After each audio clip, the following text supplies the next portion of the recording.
What we found is that we kind of struck a chord in terms of how it looks, the ease of launch, nice ball speeds. They were able to execute the shots they wanted to execute. And to be honest, that's how we got a lot of feedback to make this one even better.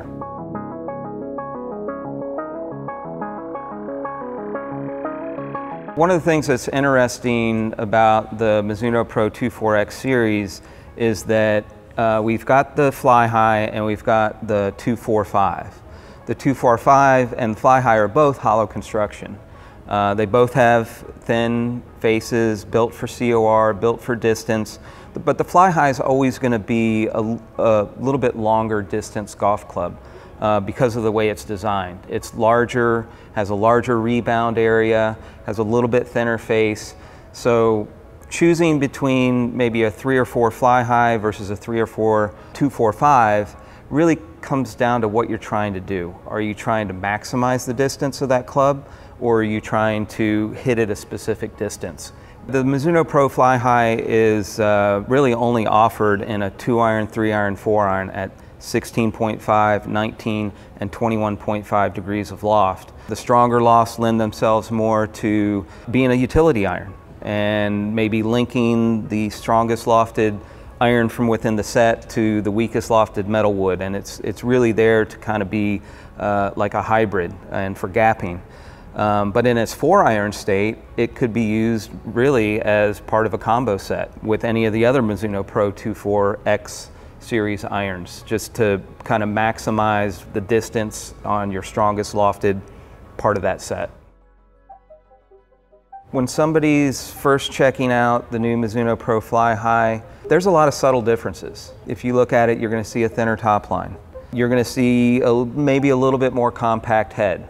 While making it compact, we also wanted to increase the performance. We think that we've made some really nice changes in terms of how it looks at address and also improving the performance at the same time.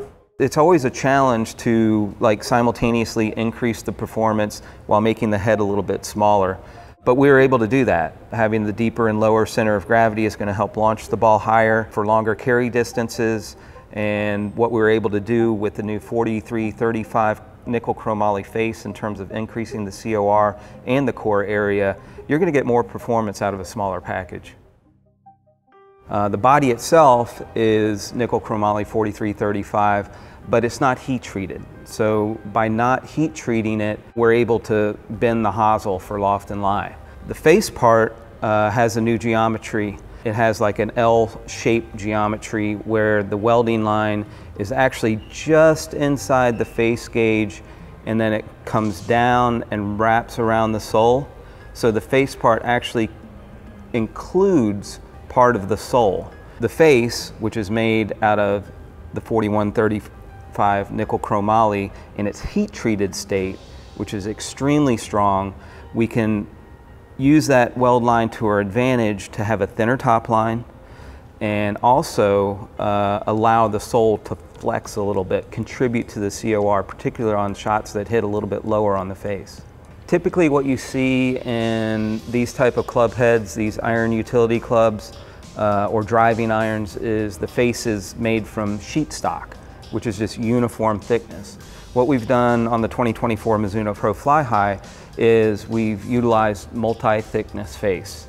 So it allows us to go all the way down to 1.8 millimeters around the perimeter and then build it up a little bit in the center so that we can expand out the core area.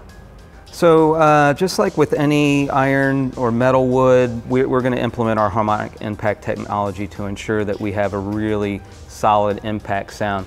So in the case of Mizuno Pro Fli-Hi, what we've done is reinforce this back surface right here and actually given it like a little bit of bulge and roll so that it is a little bit more self-reinforcing, and that actually made a big difference in terms of the sound if we can just reinforce this very thin area along the backside. It has like a hot sound but solid at the same time.